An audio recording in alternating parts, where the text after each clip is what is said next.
Brontosaurus, Brachiosaurus. Yeah. Oh, cool. That's the same movie, right? Same franchise. That's the same movie, right? Emperor Palpatine with the little amber thing on his cane going like, welcome. It's like, my mosquito has unlimited power. Yeah, my mosquito has unlimited power.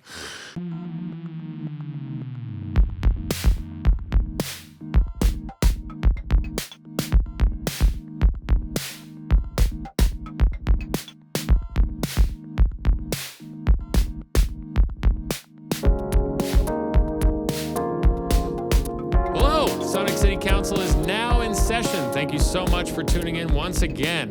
Whether it's in your headphones, your car, your home, your mind, we appreciate it. What's up, Davey Sipes? Jesse Davidson. I welcome you back. Meatbags and citizens. Thus we begin. And now, the gavel. Gavel of pleasure. Gavel of truth. Gavel forsake me. Gavel forsooth. Gavel of justice. Yes. Gavel of peace. You know what? I'm gonna make can I add an addendum to our council meeting, sir? Can I bring forth a proposal, whatever the official wording is of that? Shuffling of papers. Motion granted. Yes, motion granted. I have no papers on the desk. I would like to add in, keep the gavel we have when we go back into the studio and I can bang the real gavel once more. So we sort of have a gavel and gavel stereo effect. What do you think? Like Gavel and Associates law firm? Or Yeah. Like, I have a structured settlement. I need gavel now called JG Gavel. JG any TV. Gavel. It's your gavel. Use it when you need it. Exactly. Any sort of daytime TV commercial reference, you know. Call Roto Gavel and away your troubles go down the drain. Yeah. Try to put a gavel down the drain. Watch what happens.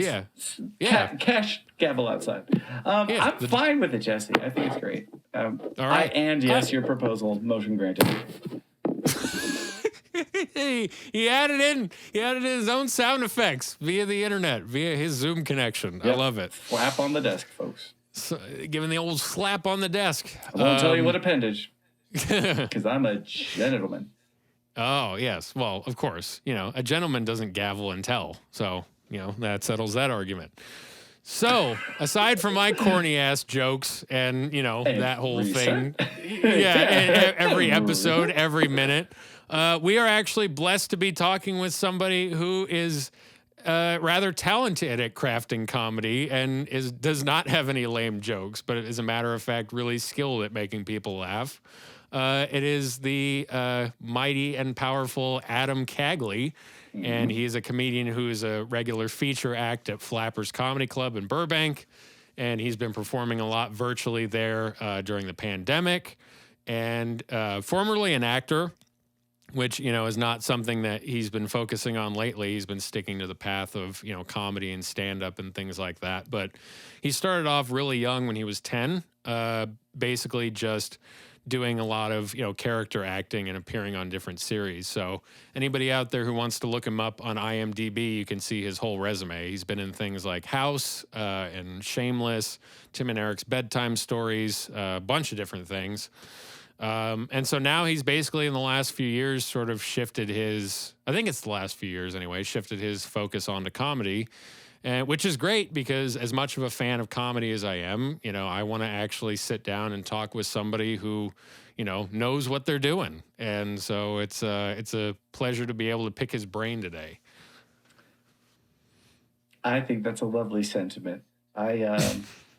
Me. Thank you. You know me and my ego disorder. So I always assumed that whoever we bring on, I could do what they do anyway. And this, to me, it was like this. This is the most personal analogy. This is just like when I told my doctor, if somebody would pay for me to go to the school, I could fucking do what you do, and I'd be a better doctor than you are. Sure. He didn't really have much to say about that. And I was like, I don't blame you, because it's kind of a matter-of-fact statement. And I wanted to challenge Adam in the same way. And guess what? Adam rose to the challenge, and he vanquished me like the little bitch dragon I am. So how about that? Now he's a sweetheart of a dude, super funny, super talented, and I won't reveal anything else. But we're gonna talk to him, aren't we? Yes, we are. So without further ado, cool. Let me just get my pants off.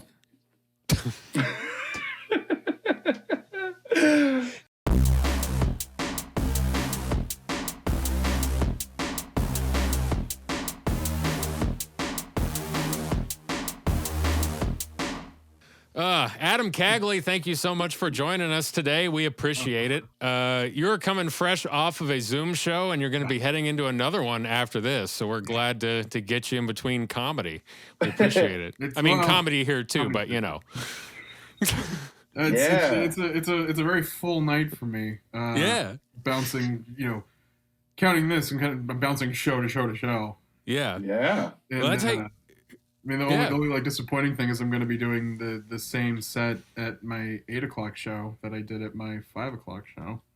Yeah, well, that's okay. Great. Yeah, I get bored of it after a while. I know like audiences don't, but after a while I'm just like, I don't want to do these jokes again tonight. Yeah. In a virtual show, bro, is there any concern that somebody will see both shows, like come back later and be like, oh, he did the same thing? See, here's the thing, because half of the set I did tonight was brand new, and then the other half was material that I've done before. Like Jesse, it's the jokes that I did at the Writers of Conan show that you saw. Mm-hmm. Yeah, like the staple. But I did like 2.5 minutes of completely new material tonight. I had friends in the room for that first show that I know they've seen the first 2.5 minutes. And I wondered at a certain point if they were just sitting there like, does he only have these 3 jokes? Like, does he just do the same set? Yeah. But then the second show I'm doing tonight, I co-host an open mic, and those people don't care. Bro, that's like... I don't know, Jesse, you feel that too? It's like sometimes people are like, man, I can't wait to hear that EP that you're about to drop, the same 6 songs I've heard all year. And I'm like, you're my family, so fuck you anyhow. Well, you're not the adoring fans I'm looking for.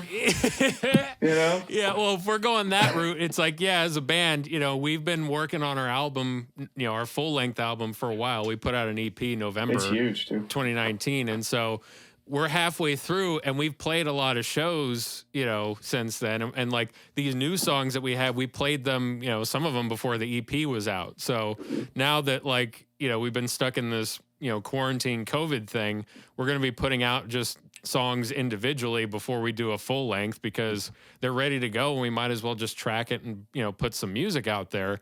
But it's going to be like, hey guys, remember this song that like everybody who's been coming to see our last, 4 or 5 shows? Yeah. Well, now you get to hear it recorded. And it's like, there is a little bit of that, you've heard it already. So the cool part of it is like, oh, how are we going to track it? And like, what arrangements are we going to add to it? And I guess with comedy, like I've seen a few of my favorite comedians before, and before they put out specials, like they're building up towards their hour, and you hear what it was in the room, and then you hear the finished product and you go, oh, they changed, not just the order of the set list, but like punched up different places and accented different places. And for me, I've kind of always heard comedy as music, in that I'll listen to bits and like I love the cadence and the rhythm and the way they deliver it, and I get used to the way they deliver that cadence. So when they change it up and it ends up different on the final product, it's like, oh, that's interesting, That's kind of the fun things. It's like, you use open mics to learn the material. Mm-hmm. I think that's a mistake that a lot of new comics fall into, is thinking that the open mic is the place to see if the material works. Right. And like really the open mic, you're there to figure out your way of making it work. It's to figure out the timing. It's to figure out your pacing on it, how you're going to say things, what you're going to say. Like the reaction in an open mic, you're never going to get a reaction in an open mic. At best, you're going to get a... Yeah, at best. So it's like you use smaller shows to work the material. I was talking about like 2.5 minutes of my 5.5 minute set I did, and I do all the time. but those jokes have been changing over the last like year. Yeah. They've just Okay.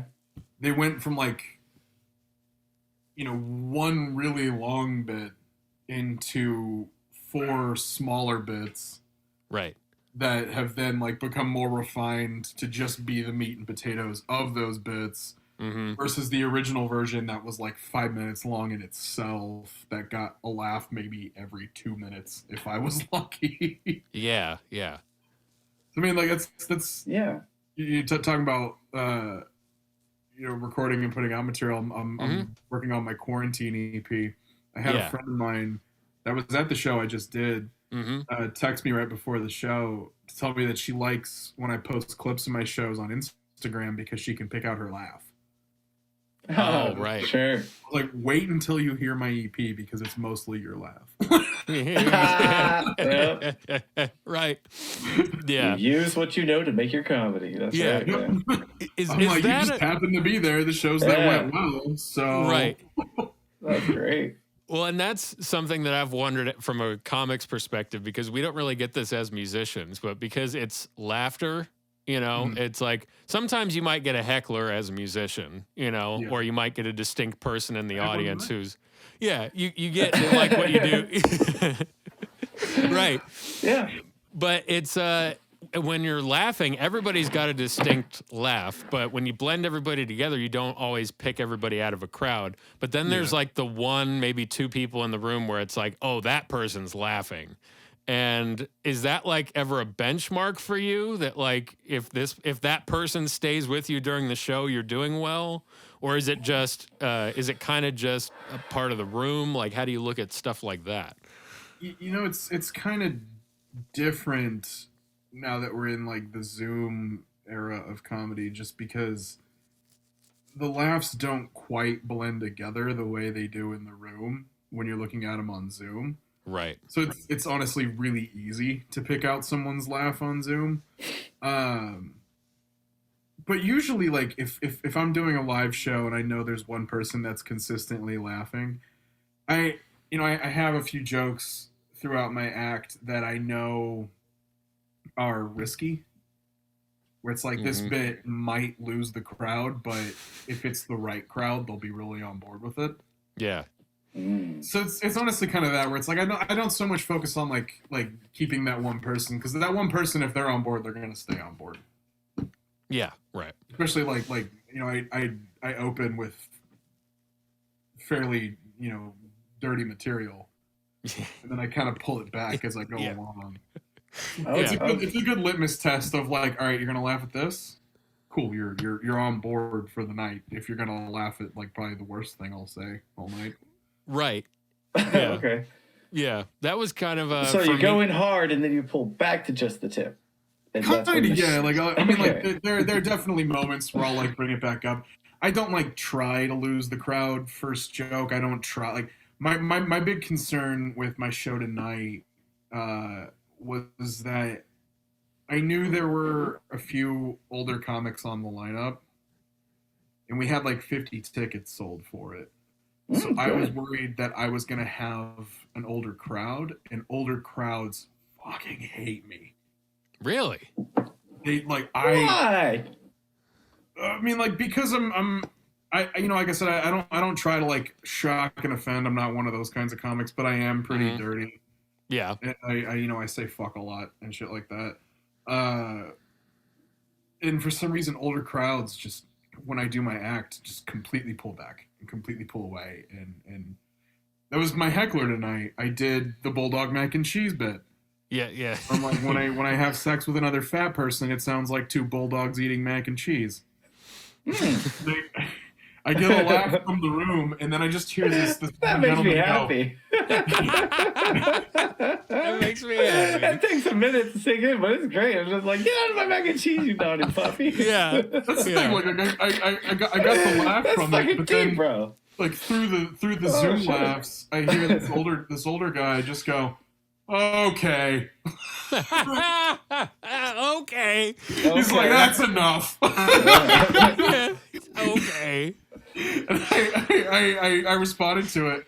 I was like, that's my favorite reaction. Okay. Yeah. Okay. I was like, you don't want to hear any more of that, but I got another like minute and a half of it, so bear with me. Yeah, I There you go. love. Yeah, I love visceral reactions and heckles in comedy. Not like I'm waiting for the perfect moment, but like somebody there's a joke and then somebody just responds with like not laughter, but just whatever comes out of their body. Okay. And then okay, or I've heard and I mentioned this when we were doing our interview for the paper, but one of my favorite comedians is Doug Stanhope, and I've listened to his albums and his bits religiously. And it was on Deadbeat Hero, the black and white special he did. And he did a bit on, I forget what, but then he goes, and you know what else is good? And like following that, I think he was doing a bit on, it was like conjoined twins at birth and like finding them attractive or like, like something like not at birth, but like later on in life. Like, well, that would be interesting because he's banging all these people on the road. And then he goes, and you know what else would be interesting? And then you hear this woman in the crowd go, no, I don't want to know. And like, she was just like, yeah, it was great. She just was like, no, I don't want to know. Bitch, you're here. It's like, oh God, I don't want to. It wasn't like a heckle. It was just, she was genuinely disturbed by him. Release. Yeah. Yeah, he was talking. Yeah, like he was talking about getting his dick sucked from some conjoined mutated twin. And then it was like, you know what else I want? And then it's like, no, I don't know. You want to know. Frankly, it's not an unhot idea. It's a great, it's a great special and bit, but like to me, it's one like there to do the work and one there to watch. I mean, if y'all ever had a threesome, I'm still down for threesomes. Would that technically count? That was his punchline. He was saying that if there's two separate anythings, then yes. Yeah, I mean, I'm not giving away his, I'm not giving away his one material. Of them is attached but not participating. Yeah. Oh no! They're both on board. They're both participating. Oh, okay. Well, yeah. In my fantasy, but everybody's on board. They both wanted to do it from Jump Street. It's a thing. But if they're conjoined, does that count as one person? Well, I mean, if you like on the belt by the headboard, I'll just put one single notch. But for me, that's gonna feel like two. You know, one and a half. One and a half. We'll do like a one with a little diagonal through the middle. Yeah. It was two, but only like kind of two. That's because I'm not ableist. I love all types of people. That's what I'm really saying. I'm out there. Yeah, the punchline of that bit was because he was talking about a case in the news where somebody had a head growing out of the top of their head, and they were saying like, that's fascinating to me. And he goes, and then somebody groaned. He's like, oh, like judge not lest you be judged. It's like, you wouldn't tell me you wouldn't take them into the bathroom and get a knobber from him in the toilet just so you could say that you finally had that menage a trois that you've always dreamed of. And like the audience is like recoiling in horror, at this bit. But is it like pretend to be offended, but y'all thinking it deep down on a level? Well, but talking about that, is that something to where getting a visceral reaction, if you're not trying to shock and offend, but like somebody is just okay at it? I mean, really, just listening to all different types of comedians that I do, I've heard like bits like that from people where it's just completely like, whoa, that's crazy. Yeah. So your bulldog mac and cheese bit is not anything. It's funny and it's dirty, but it's not anything that's going to shock me, just like with what I've listened to. So the things he's done. When I was younger, I used to do a lot of really offensive material just for like the sake of it. Yeah, right. And now like I know so many comics that do that, and I can't fucking stand it. Right. Like I used to enjoy the more than a laugh. Yeah. Sure. And then there was somewhere along the lines where I was like, no, you're just pissing people off and grossing them out for the sake of pissing them off. For the sake of it, right. Like I really shifted. So like, but honestly, I know because I'm vulgar and dirty and I talk about myself more than anything, that certain crowds I don't work for. And it's usually like the over 50 I don't work for. Right. Right. That really made me laugh. Like it threw me off. Right. I was like getting ready to set up the next joke, and I just hear okay, and I was I mean I can't wait for the video from that set. I was dying. Yeah. Well, it's. I want to see that too. No, if I had heard that in, the Zoom show, I would be dying laughing too, because it's just, again, it's that I love those reactions. And it's kind of just another energy that you can play on, really, because if you're not going for that, but you get it and it's making you laugh, then you could turn that into something, and project that. There definitely is that line too of like, the material you're doing got that kind of reaction, but it wasn't the intended reaction, so you played with it, versus like, I set out just to piss people off with this set. Right. Yeah. There's so much conversation about that now, particularly like on Facebook, just comedians that are like, well, why can't I say this? I'm like, because you're being an asshole for the sake of being an asshole when you say this. Right. There's a line. I like to stay on the safe side of that line. Right. Well, in the day and age we're living in now, where it's kind of like everything is documented, and now especially with Zoom shows, because before, there's so many comedians that don't want you filming anything in a comedy club, because it's like, hey, this is not done yet. This is, the cake is not, finished. It's like, it's still squishy in the middle. I have to leave it in the oven. You're Instagramming the raw chicken. Yes, exactly. If you were going to take a picture of that at a restaurant, it's like, hey, this is halfway cooked chicken, and it's like there's a little bit of garnish at the top, and it looks just pink and nasty. It's like, what do you think of this? It's like, no, it's garbage. Yeah. But it's not, you're still working out the kinks in things. So does that ever stress you out that you're presenting this stuff and now it's just automatically documented before it's even done necessarily? I mean, tonight I was honestly pretty stressed for this show tonight, just because I knew that half of it was material that had never hit a crowd before.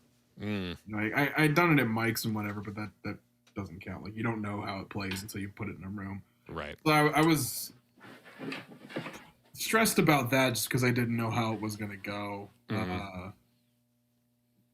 That's honestly the big thing about it is you never know how it's going to play until you put it in front of people. Yeah.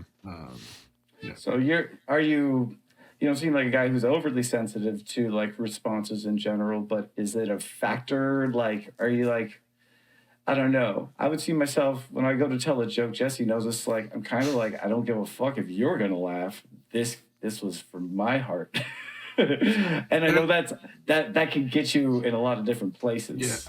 Yeah. Not all good. So what's your take on that? That's how it was when I started. I would do bits that made me laugh and wouldn't care if they got anyone else to laugh. I enjoyed the horrified reaction. It made me laugh, so I kept doing that kind of material. But really, the switch came when I realized, like, no, I'm here to make them laugh. Ideally, the material should make me laugh too. That's usually how I know if I've got a good bit, is if I laugh at it. But more than anything, like, I'm just trying to make the crowd laugh. I'm just aware that certain crowds I don't play well in front of. Right.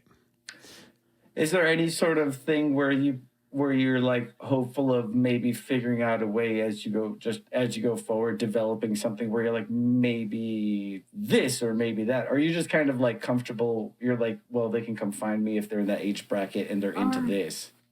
I mean, it's Jerry Seinfeld said, the audience teaches you. Right. The audience is what trains you. So I know I have like my core demographic and my core audience. I don't want the material to pander to everybody. My biggest thing is I don't like comedians that pander to everybody, that have material that like covers across the board. It's the stadium comics, the like Dane Cooks of the world that just do very basic generic material that everyone laughs at. I don't worry about my dick. Anytime anybody says Dane Cook, I'm like, oh, you mean a penis? My penis? Sorry. I think more than anything, I at this point I'm more worried about building the audience, because I know once the audience is built and I've found it, the material will click with them, because they're going to be people that like what I do and relate to the things I'm saying. Do you feel a stronger sense of craft about comedy as much time as you put in already, or do you still do you feel like aesthetic is a big driving force behind like Like, do you know what I mean? Because I know you're talking about like a joke might make you laugh, but you're also really trying to make the audience laugh, and that kind of speaks to the jobness of it, which we've also experienced as working musicians. Did you have something that like, or is it just a blend of the two, maybe? I'd say I blended the two, honestly, because I mean, like, before I'll even think about taking a joke to even an open mic, it has to make me laugh first. It's like if it doesn't make me laugh, I'm gonna have absolutely no confidence that it's gonna make anybody else laugh. Right. So if it makes me laugh, I'll take it and try it a few places and then try to get it on its feet. But really, it's a blend of those two. Just because like I'm there, like my job is to make other people laugh, but I present my material in a way where my thought process is, well, this made me laugh. Let's see if it makes you laugh too. Right. Yeah. Right. Yeah. Well, and the more in tune with your audience that you are, you're going to kind of mind meld in that way. So there are comics that switch really easily, that can sit there in a room and like in their first minute realize that they're bombing and just like flip through the Rolodex in their head and pull out something else and go with that. Yeah, that's crazy. That prospect terrifies me because like I've got like 15 minutes of material that are in my head at all times, but it's like I never know. All right, well, if this first bit isn't working, I don't think anything else is going to. Right. Sure. That sounds like when you kind of flub on the first song out the set and you're like, oh, great, we just ruined it talking about love. They hate us. Right. Yeah. No, it is. That's like, mad relatable. Yeah, there was a Joe Bonamassa quote, and I have nothing against Joe Bonamassa. I like some of his stuff. You know, I'm not a huge fan, but something he said that has resonated with me to this day is that whenever he plays a show, the first 2 or 3 songs, he's like, I hit the audience as hard as I can with it. And so just songs to where he knows that it's like, I'm going to get them with it, and really thinking about that like right off the bat. And really, you think about it that way, and it's like, yeah, if you set the tone within the first, you know, with songs, you're probably talking somewhere in the neighborhood of 10 to 15 minutes of a show, and you grab people, things could go wrong and things could kind of go ape shit in like the middle of that, you know, potentially, and not necessarily on stage, but let's just say that something happens or the energy starts to dwindle or there's like a technical mistake. You have that reserve of like, oh, I have them. So if something starts to waver, then I have this like pool that I can, you know, of energy that I can tap into still, you know. But if you come out first song and it's like, you know, things kind of just flub or fall apart, then it's like, oh, it's an uphill battle after that. And you're trying to win everybody back. I usually like I open with the material I open with because I know it's strong and it works. Right. In I mean 9.5 times out of 10 it always works, and it always you know puts the audience in my hand. But it's like I worry about the day. I mean, there honestly have been days where like that first couple of minutes doesn't work, and it's like, well, if you don't like that, you're gonna hate all the rest of this. Right. Yep. Right. Like if you didn't like my first 5 songs, you're not gonna like the next 15. Yeah. It's like, don't worry. It's like after this 10 minutes, the rest of this set is just, you know, like, you know, the material is going to be changing. It's like, don't worry. Airline food is coming, you know, after these first 10 minutes. This is when I switch. You didn't like Freebird, but I'm not going to switch and play Iron Man. Oh, God. Yeah, exactly. Oh, that's funny. That's so interesting that you're talking about an older crowd doesn't respond necessarily, just because it's I don't know how that works in comedy, but I know like music, it kind of makes sense because I'm a weird person in that for me, every genre is connected. Like when you're a musician and you're like, you know, you study music and you listen to a bunch to try to expand your palette, you realize that it's like, yeah, it's all sort of the same notes and chords, and the same chord progression could be found in all sorts of different styles. And it's the same thing, I think, with comedy to an extent, that it's like, if you're really a fan, you can appreciate multiple styles and comedians. And it's like, I know I do. I don't always like dirty comics or like they have to be like philosopher comics. I love some mainstream ones too that are totally clean. And so, but I imagine when you're playing different rooms and environments that people have that sort of mindset that they might have about music, to where it's like, oh, this is only what I find funny. Yeah, like there definitely is that like sect of audience members that only like a certain style, only like certain kinds of jokes, certain material. Like Yeah. if you know, I'm never gonna open for Jim Gaffigan. Right. I'll put that. Like, Yeah. I couldn't imagine the crowd that goes to see the dude talk about Hot Pockets for 45 minutes. Right. Show up, and I'm just like, yeah, so my penis. Like, I don't think that would work. Speaking of a Hot Pocket, Yeah. yeah. Speaking of a Hot Pocket, that's nice. Well, even like my sexual. related material, they're like, it's exactly that. You know, there's definitely people that are there for comedy, and then there's people that like have very specific. Oh no, I only like this. Yeah. That's usually what happens when I run into an older room. It's like you get people in their 50s and 60s and 70s, and then you get me at 30 standing up there just like, so fat people are gross, and they want nothing to do with it. Wow, that's fascinating, because I would think that your environment would determine that more than necessarily age. You know, just because like there's older comics that are dirty that have an audience that goes with them. You know, so it's just kind of interesting. Of sensibility. Yeah. Okay. Than anything else.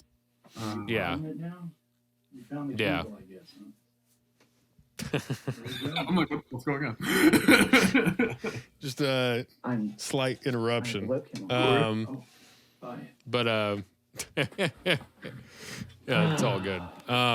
Anyway, but yeah, it's interesting because you can't necessarily determine sensibility, and I think if you've toured enough, or the longer, and in any creative medium where you're performing in front of people, you're gonna feel out, what kind of audience is present in that room or that club, or the same thing with Zoom too, because you're kind of like, okay, like this person is looking a little, like this tonight, like they're looking a little bit agitated already. It's like I can see in that little box that it's like they might not be having a good time going into this show, already, and you kind of have to gauge that. I mean, I probably shouldn't admit this, but I screenshot those people.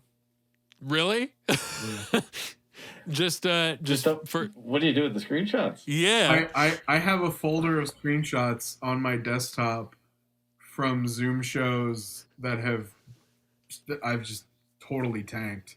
And the person in that room that was having the least amount of fun watching me. Oh, man. I've got some great screenshots of people just like... Oh, yeah. Scowling at their computer. Dude. Oh, my God. Oh. They're like, I'm sorry, I'm trying really hard up here. What do you want from me? Yeah. Would you rather have, I mean, I don't want to open the door for hecklers, but just would you rather have a heckler and says something like, back to you, or would you rather just have a scowler? Like, which is worse to you? I would rather have this scowler because I don't have to respond to the scowler. Yeah, fair enough. It's like when I started doing comedy, I was absolutely terrified of hecklers because I had this thought that was like, well, shit, what if you're not fast enough to think of something that shuts down the heckler and gets the room back on your side? Right. And it was like, well, what if the thing that you think of in that moment and say isn't as funny as you think it is, and you lose the room more? So it's like, hecklers were a terrifying prospect for a long time. Thanks to Zoom, hecklers just... So I worry about them for like the world reopens and I'm doing actual in-person shows again. I can't just like click. Anyway. Yeah. That's a powerful tool you don't even think about until it's at your disposal. Yeah. Just, oh yeah, 3 Jack and Cokes in. Well, it's like, let's just turn that off real quick. Well, even then, like there are comics that talk about, their preferred nights and their preferred times in the nights. Just because Friday, Saturday, Sunday, you're going to get different, you do 2-3 shows a night. Yeah. Friday to Sunday, you're going to get a different crowd at each one.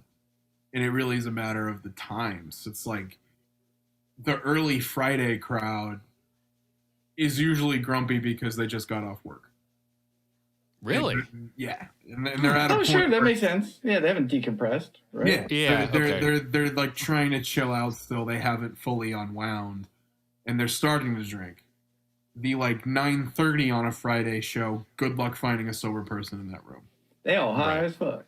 They are trashed, and that's probably like those are the shows I have to be afraid of because it was like fuck, 9:30 on a Friday. They're all shit faced. Someone's gonna heckle me.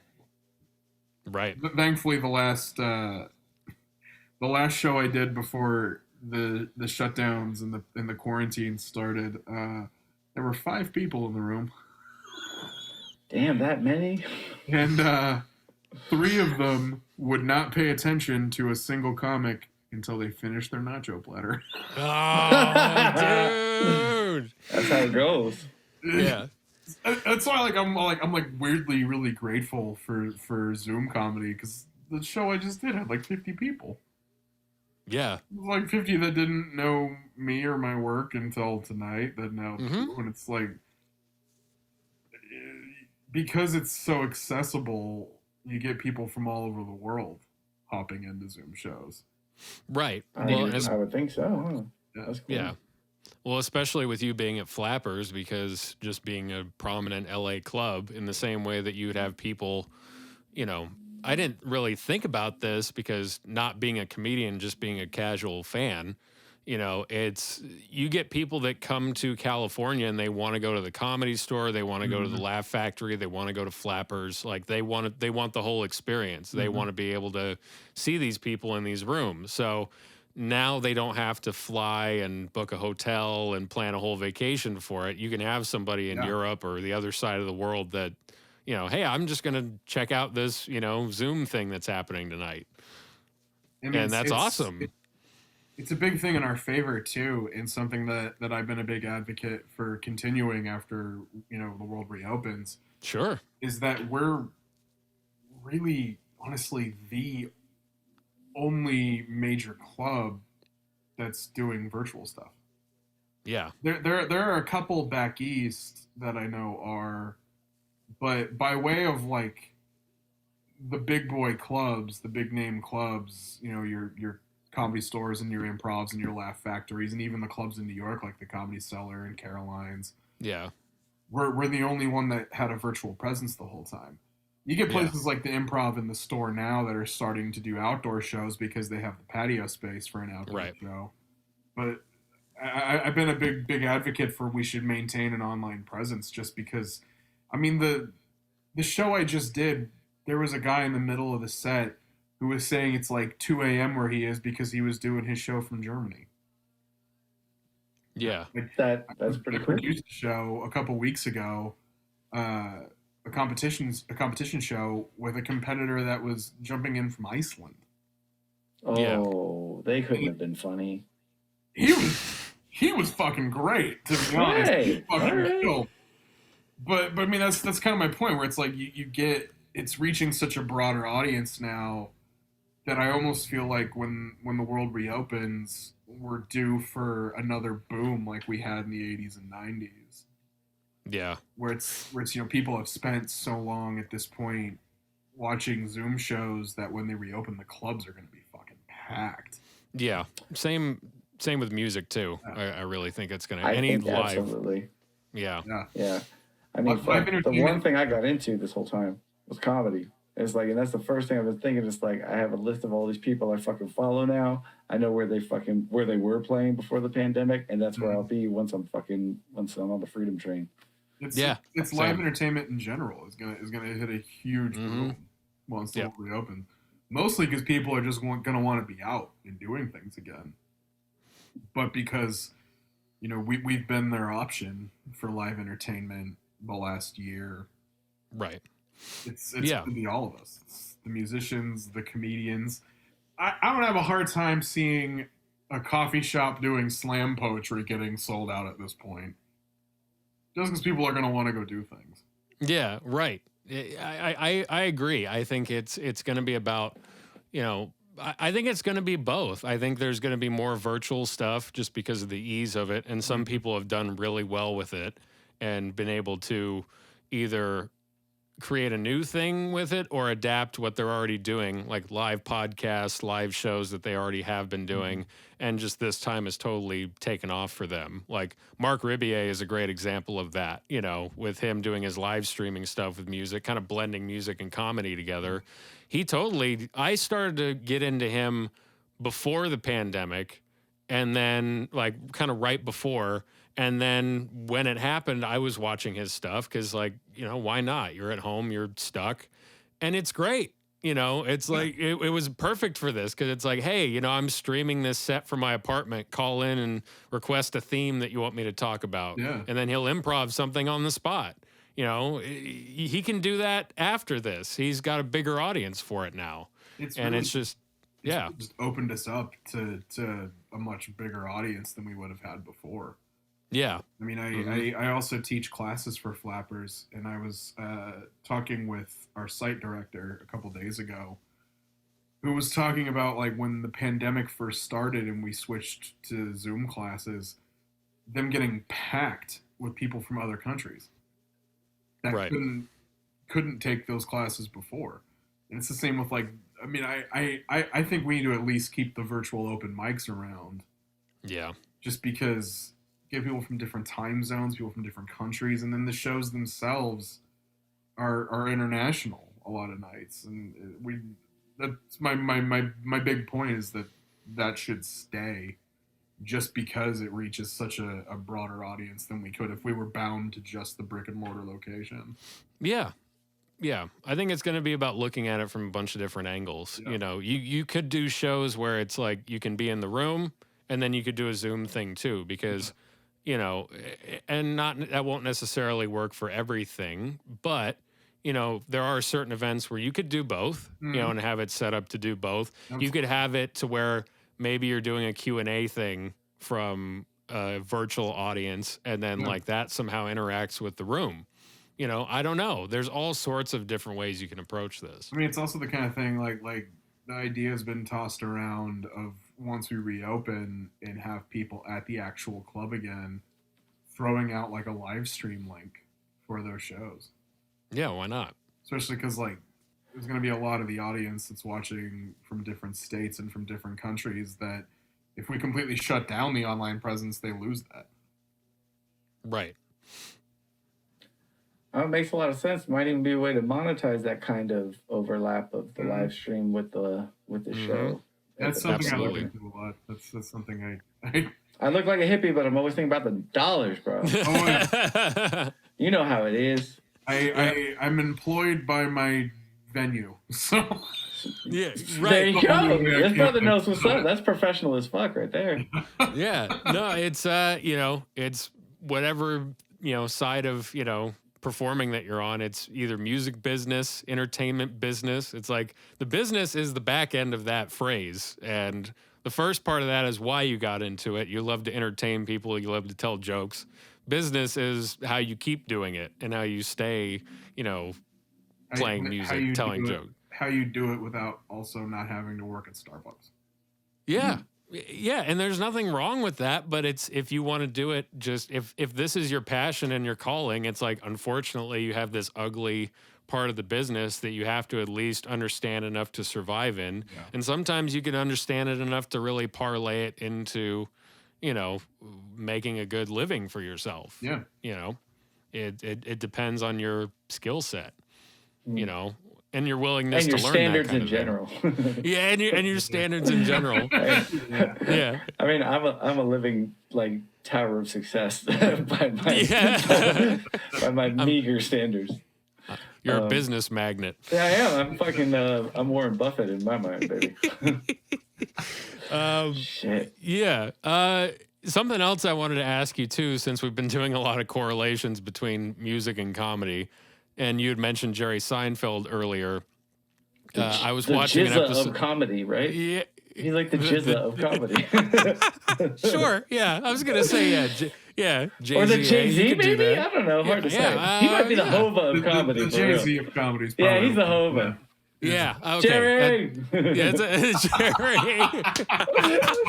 Oh, we eternal Jerry. All right. Yeah. He said something on an episode of Comedians and Cars Getting Coffee that I loved, and I forget who he was talking to, but he was saying that musicians and comedians are like chimpanzees and orangutans. It's like, we know we're related, but we're not exactly sure how. And I really do. Funny. I really do find that it's like most musicians think they're comedians, or at least think that they're the funniest people, whether they are or not. And I don't know how it is for comedians, but it's like, do comedians want to be musicians? It's a very kindred brotherhood. It's almost like a symbiosis, where it's like, yeah, I know that episode of Comedians and Cars. I forget who he was talking to. Yeah, I do too. I remember what he was talking about. They were talking about like Mick Jagger or someone was telling him that he thought he was funny and like he always wanted to be a comedian. Oh fuck! No, he was talking to one of the Monty Python guys. That was it. Okay. Because George Harrison financed Holy Grail and Life of Brian. Yes, And that's Time right. Yeah. Mm-hmm. That's a good financial decision. It's definitely like there's a relationship there. I think on the musician's end of it, you guys obviously understand the playing for a crowd. Mm-hmm. You have to know how to vamp to a crowd when you have to vamp to a crowd. Yeah. And comedians, I think on our end, it's just like we want to feel like rock stars. Yeah. But we don't want to stand up there with 5 other guys. Yeah, right. We're like, no, fuck them. All this attention is mine. Yeah. Yeah. I'm in the middle. I'm a ham. I love moving around and getting attention. But if it was just me up there with like my bass playing to like drum tracks and a vocal track, I'd be scared shitless. It's like, no, I like that you're not looking at me all the time. It's like even down to the vernacular. Like I was earlier talking about like, yeah, I'm gonna put out an EP. Yeah, My EP yeah, and right. your EP are wildly different EPs. Yeah. And like when we talk about like before the world shut down, I was like, I really want to go on tour. My tour and your tour are 2 wildly different tours, but like, Yeah. we're in the same boat in a lot of. You know what's the big difference is that comedians are always like, I follow a lot of comedians on Twitter, and they're always like planes this, planes that, and I'm like, as musicians, we don't get a lot of them plane trips.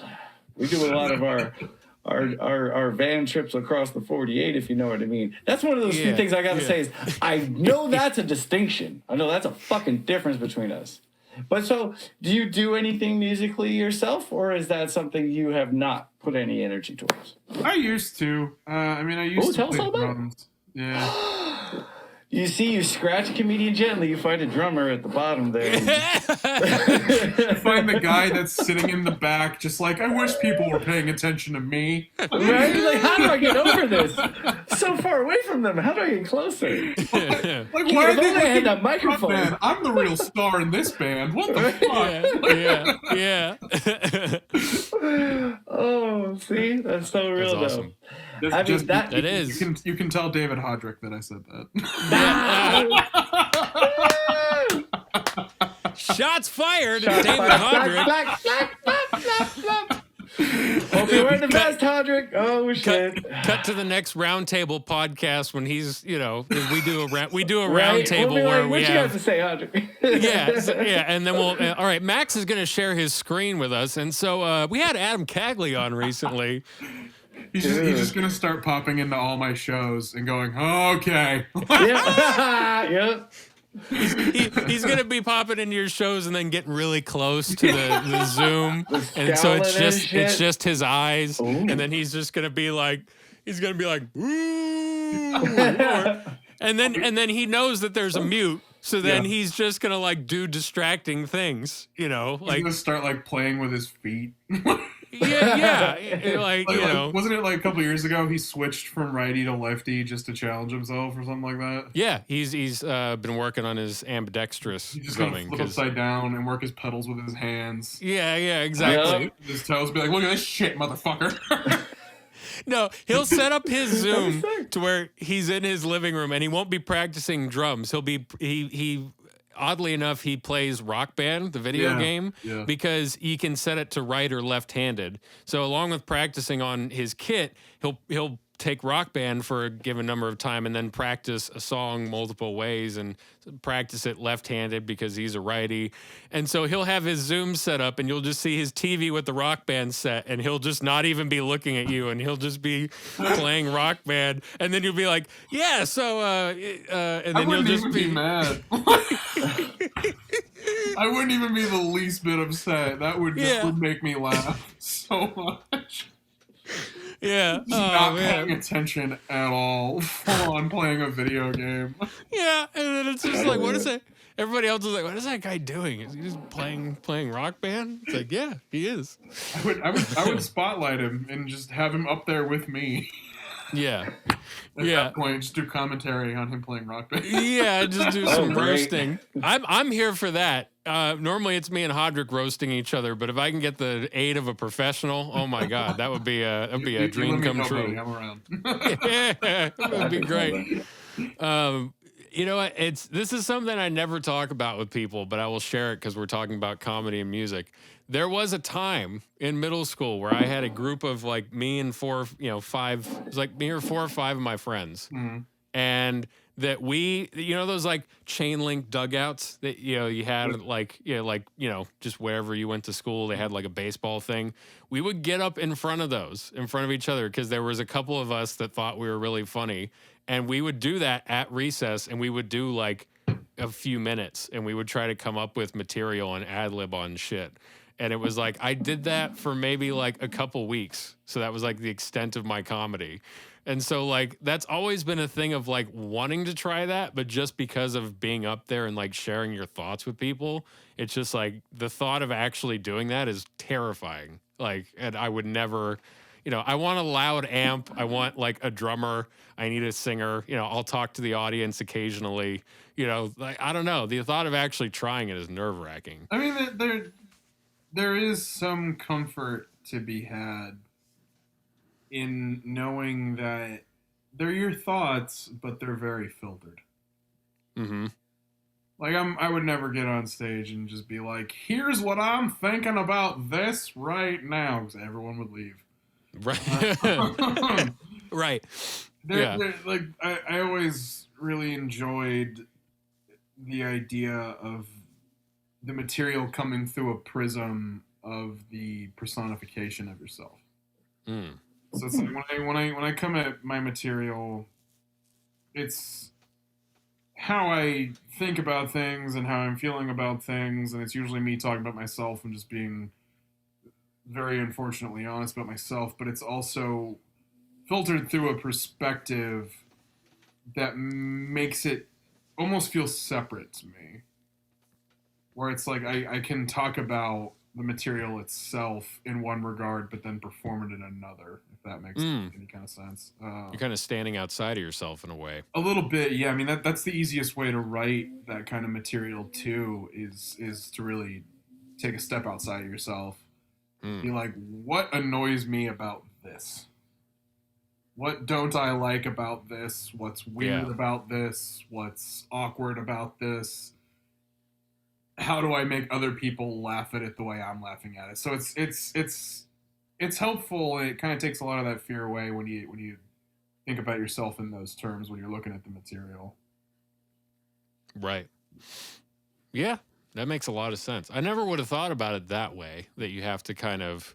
I understand that there's the filter because you're, writing a joke and you're kind of crafting it as you go along, but to think about it, I don't know... trying to, I guess in a way you're kind of looking at it from almost like a Zen perspective of like, that awareness of you need to be kind of observing it while you're writing it and not so much in it. It's almost like you're looking at it from the audience's perspective. Yeah. And in a way it kind of, dehumanizes isn't the right word, but it almost kind of dehumanizes you. Where it's like if you start thinking of yourself in terms of bits and what an audience is going to respond to, I mean, like what Jerry said, the audience figuring out what the audience does respond to. I mean, really, like, the bulk of what I do, the bulk of my act is making fun of myself at the end of the day. Do you feel like that has some sort of effect? I mean, if it does, I haven't experienced it yet. There you go. I mean, it's like even the material where I'm talking about things externally from me, I'm still talking about them like through that prism of the personification of me. So it's like even when I'm talking about something that isn't directly about me, I'm still talking about it in a somewhat exaggerated way. Right. That differentiates. That's why I can do so much material about like I'm fat and sad and not want to kill myself after the show. Right. It's like you look at it from the perspective of someone outside of yourself, it's fucking hilarious. Fair enough. Right. I guess my point is it's easier to focus on that, or easier to do that kind of stuff if you look at yourself from outside of yourself. Yeah. And I imagine it's Definitely. cathartic too. Yeah. Cathartic? Yeah, well, I mean, just you're getting those feelings out, so Purgative.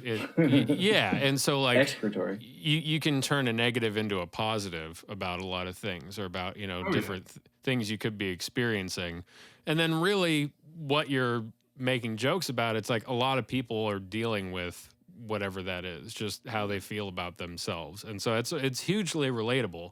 Doesn't matter where you're coming from. A lot of people, a lot of people may not have the best view of themselves. And so it's at any given moment. I know that's the case for me. I'm not speaking about it like, oh, yeah, other people have that. No, everybody can pick themselves apart some way, shape, or form. So when someone's up there and joking about who they are and making it a positive thing, and not to keep talking about Stanhope the whole podcast, but that was one bit that he had where it's like, oh, I made fun of that thing, that topic. What a dick I must be. I took something really unpleasant and I added fun to it somehow. And it's like, yeah, if you look at it that way, like, and that's why I love comedy so much, because you can take these negative things and instead of trying to find the tragedy in it, which there already is, and tragedy might be overly dramatic, but you're trying to add something positive to something that's potentially negative. At least that's how I look at it. Even in a really simple way. Yeah. All right, sounds like it's time for an abortion joke or something. I don't know. You'd be surprised how many where we're going with this, guys. I'm sorry. I'm listening. I just don't really know what else to do with that. Yeah, but that's really it. It's like, I mean, a lot of the things I talk about are things that I don't like about myself. Things I've done, things that I am, things I think and feel. Right. So it is honestly really cathartic to be able to be like, hey, laugh at this thing that vexes me. And that's do you really feel like do you take the time? Do you feel like is there groundwork before a joke gets out in front of people about yourself? You've like taken a little bit of time to be like, I could laugh at this about myself now. Like, do you feel like these? You know what I mean? Like if you bring up a subject about yourself, or do you sometimes find that a joke actually kind of made you go, damn, I don't know if I wanted to hear that one. I mean, there are definitely like things about myself that I won't touch on stage just because I don't want to depress myself. But I mean, for the most part, it's all fair game. The way I generate materials, I sit down with a piece of paper and I start with I am. It's all right. I am what? I am awkward. Cool. Well, how do I feel about being awkward? Wish I wasn't. I am awkward. I hate it because blank. And then that eventually turns into a punchline. Man, I already got one. Yeah. Like, I hate being awkward. I always be getting boners on the bus. I mean, ain't no pretty ladies or nothing. I'm just alone on the bus with the driver, and I'm like, oh, it's the vibration, I think. I'm working on material right now. I had this like fucked up realization a couple days ago where I was like, I never grew out of my emo phase. Like I'm a 30-year-old emo kid, and I'm like, all right, there's something there. Oh, well, dude, that is like a common thing you see people talking about now online about, people who are, you know, in their late 20s or now early 30s, and they still listen and like the same stuff they did when they're 13. I mean, you know, and that it's not even just that. It's like some of the stupid, shitty habits that I picked up when I was an emo kid. Like, you know, like everyone when they're an emo kid, everything's so fucking dramatic, and you know, every week it's like, oh, I didn't get a date to the prom, I'm gonna kill myself. And like I realized, like now that I'm 30, it's like I'll get a call from my agent that's like, "Hey Adam, you didn't get that part," and I'm like, "It's okay, I'll just go kill myself." yeah. I never outgrew the 15-year-old emo. That's when it's like you go, you know, on the outside you go, oh, and then on the inside you're like, I'm not a perfect person. It's like on the outside I'll go write material about it, but inside I'm like, I'm just a kid and life is not fair. Yeah, that's it. That's it. Yeah. You know, even if you're not letting it out, it's like, yeah, that's how you feel on the inside. Right. I wake up and I find another gray hair in my beard, and I'm like, fuck. Oh, yeah. And then it's like, that's a whole other set of emotional problems. That's a whole other set.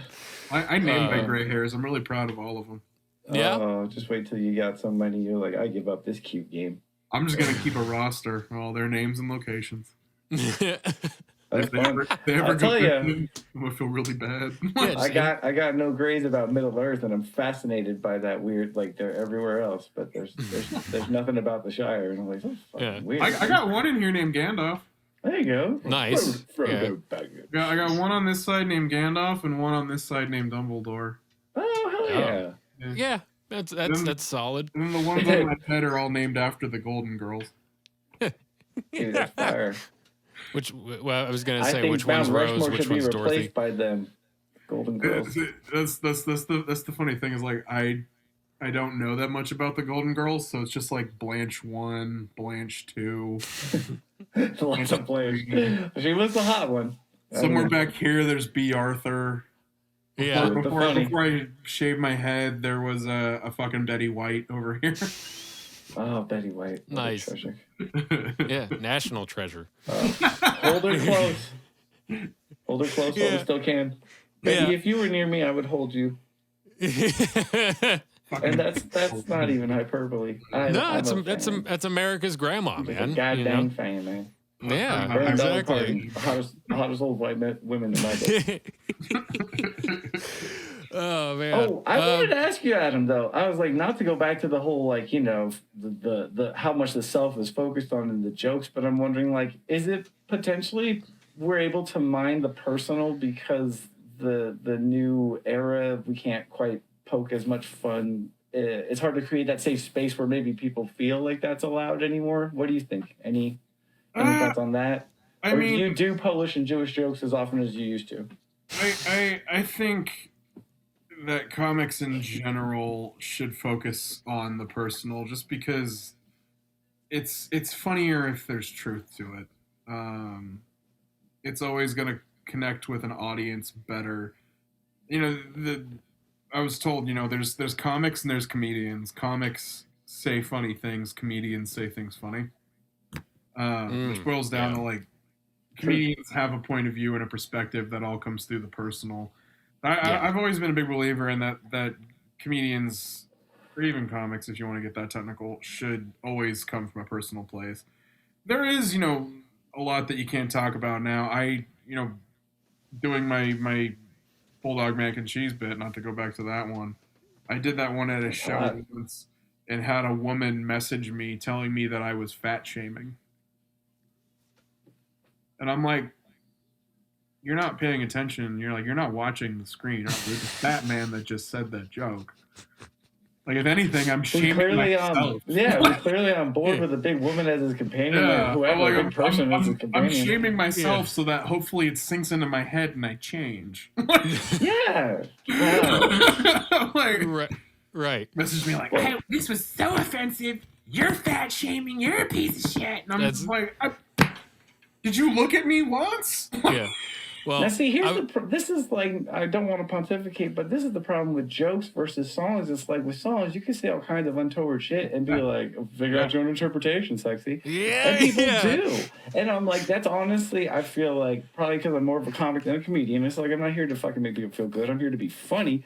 And so I would probably say something, and then be like, people are like, that's way beyond the pale. And I'm like, so be it. It doesn't fucking matter.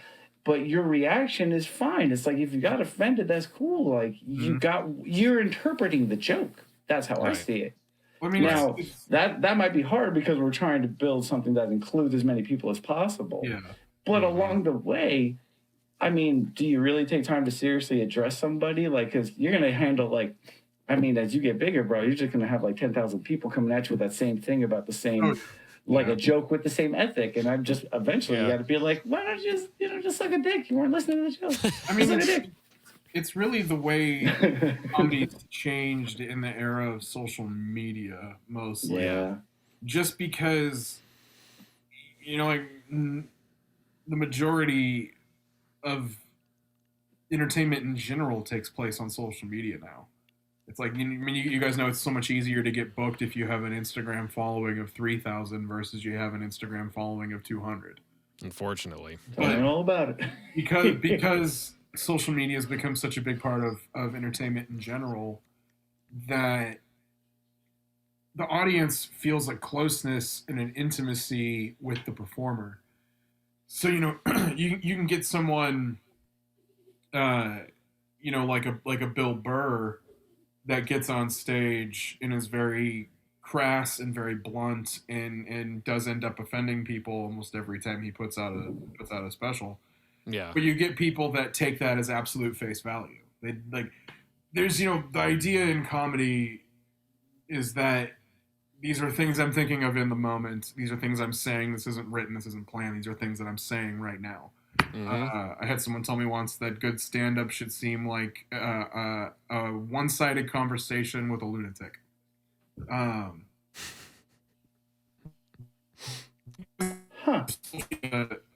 You get people now that read, comedians' tweets and follow them on Instagram, and because the image is so curated to fit the brand that's portrayed on stage, that people think that the things that the comic is saying on stage are like, this is 100% what I think, and I mean it, and I'm really this shitty person. Yeah. I'm always very cautious to mention him, despite the fact that, by terms of comedians that have done fucked up things, he's pretty low on the list. But Louis C.K. mentioned, like, never getting on Twitter. Because you can put out a joke on Twitter and people are going to accept it as fact. They're going to be like, oh, this is really what he thinks. You should be careful on Zooms and everything else too. Yeah, that's why so many people. We all have our issues. Yeah, really. God bless the man. And that's it, my piece. Social media has made it impossible to differentiate between a comic's point of view and their actual opinions. Oh yeah, no, and going back to for the majority, it seems like. Mm-hmm. Yeah. Right. And going back to Bill Burr, I'm a diehard Bill Burr fan. I love the podcast, his specials, F is for Family. Like, I love his stuff. And with him, it's exactly that. And he addresses that in his, comedy and on his podcast because people do just take it as face value. Yeah. Whether it's in your personal taste or not is one thing, but people who are actually I was offended by that. He talks about how it's like you're taking it as a statement, like I'm running for office, and then you cut it in your head with your childhood and your experiences, and you're just making up what I'm saying, and you're trying to get in my head and decide my intent with everything that I'm saying. And now he's gotten to the point where his audience is so big to where I went and saw him at the forum with Hodrick, and we went, and he had a line where he said, see, you guys hear my thoughts on women before they're, or you guys get to hear my thoughts on women after they're funny. And the whole place laughed and I did too, because, I didn't think about it. No, I'm sorry, I fucked that up. He was talking about getting in a discussion with his wife, and he was saying his wife is a saint because she hears his thoughts on women before they're funny. Mm-hmm. And the whole audience laughed because he was doing a whole bit about him and his wife and arguing and all of that kind of stuff. And it made me laugh, but it made me think too about, oh yeah, he's refining this material because he's so good at it that it's just like he's just talking. But yeah, he's probably starting off in a similar place that you are, where it's like he has a thought or a general feeling or idea or pulling from his experience and he's writing it down, logging it somewhere. And it's like, yeah, all those thoughts about relationships and all that, there's some raw, angry, unfiltered version that, you know, it existed in his mind. And then that gets funneled through the Boston accent. Yeah, fucking. And then it becomes funny. It's like, you know, That was it's a like, solid impression. oh, I love it. Thank you. I could do the Boston accent okay, but like, you know, it's like he'll say something off the wall and then he'll be like, "Oh, zip, cruda," and then it's like, yeah, it's funny again. Yeah, I mean that's I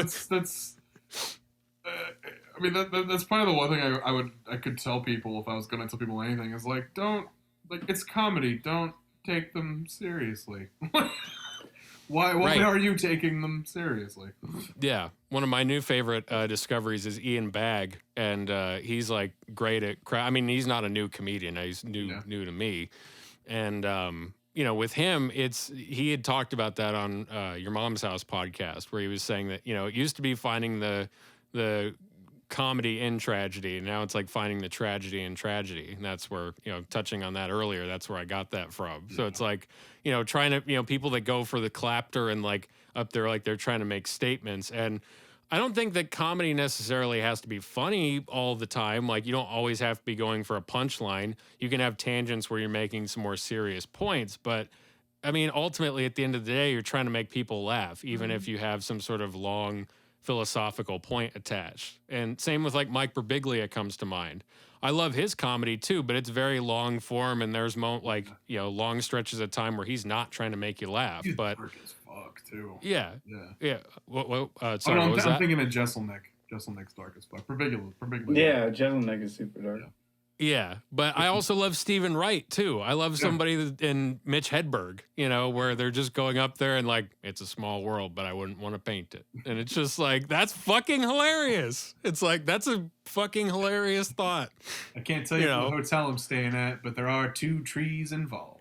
Yeah. That's girl. The Dufresne party at 2. The man, the myth. 0. Yeah. Dufresne party at 2. Dufresne party at 2. And then they skip over it. What happened to the Dufresnes? How can anybody eat at a time like this? my favorite Hedberg bit, which is one of my favorite jokes of all time, is when he's talking about when you name a kitchen appliance, all you do is say what the thing does and then add Kitchen Appliance Naming Institute. What's that thing do? It keeps shit fresh. Well, that's a fresher. I'm going on break. That's a great one. Yeah. That was one of my firsts that I came across and was just like, what is this magic and how can I do it?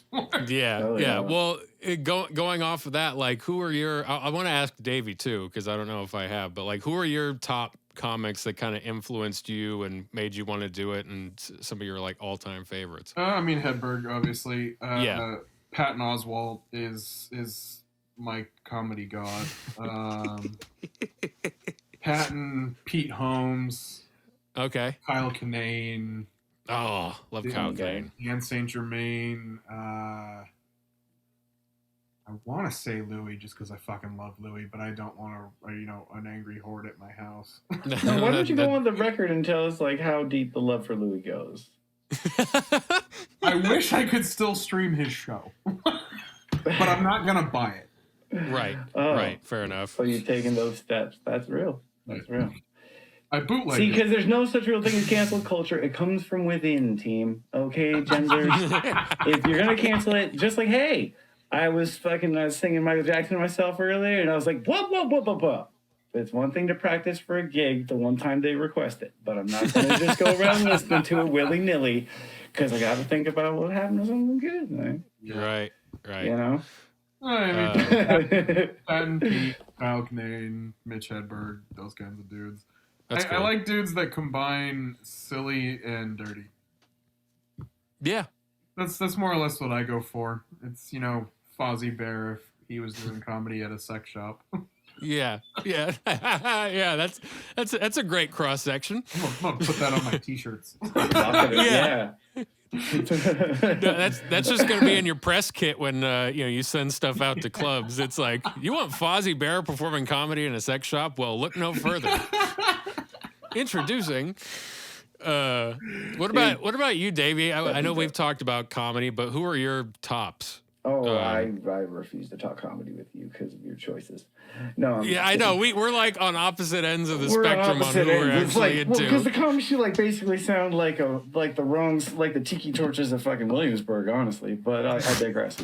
I was waiting for Dave to be like Bill Cosby. Excuse me, Dr. William Cosby at Temple University, my friend. Thank you. Yeah, no.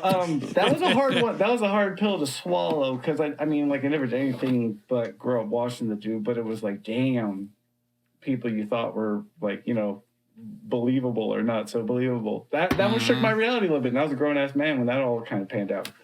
Yeah. So prior to that, I would have put him on the list maybe because he was funny back in the day. Yeah. For sure. Thank you for asking though. Lenny Bruce. Huge influence growing up. I read his autobiography like 17 times as a kid, way too young. So I was learning about like I was saying "come" on the playground before anybody else knew what it was, and it was weird. So thank you, Lenny. He got arrested. Yeah, no. Junior high. Anyway, so I would have to say Richard Pryor was a big phenomenon. I'm an 80s and 90s kid, so definitely like Eddie. And, I mean, as far as stand-up, man, it's I'm so picky. It's like I like the alternative comics the best. Paul F. Tompkins is probably my patron saint, and he's not the funniest dude in stand-up, but to me, he's like the funniest human. Like, I mean, I just like the way he'll just talk. He's the funniest person just off the dome. And I think like I'm kind of hard on improv people. Like that's where I get my boner. So so he's a big one, but I guess all of the fucking Cheselnick, Dave Chappelle. Yeah. I like people who are edgy. I like people who are social critics. So Chappelle, pound for pound, probably my favorite of all time. Yeah, me too. But yeah, I also consider Andy Kaufman one of my Chappelle's favorites. probably pound for pound the greatest. What's that, bro? I said Chappelle's probably pound for pound the greatest of all time. He sure as fuck is, isn't he, though? He's like Muhammad Ali if he had never stopped, like, ever fucking hitting people in the face. Definitely deserved the spot on the comedy Rushmore. Absolutely. Yeah. Oh, yeah. And for me, I've been a fan of his since the show, and watching that in middle school and my friends going like, hey, you got to watch this, before you had DVR and you had to watch it. And then you went to school the next day and all of your friends were going, I'm rich, bitch. And it's like, what the fuck? What are you guys talking about? Yeah. And it became a thing like overnight. And then either right before that or right after that, I want to say after I watched Killing Them Softly, and that was at the age where I was like maybe 12, and you were like watching it and you had to like make sure the volume was down and kind of sneak it when your parents weren't watching or whatever.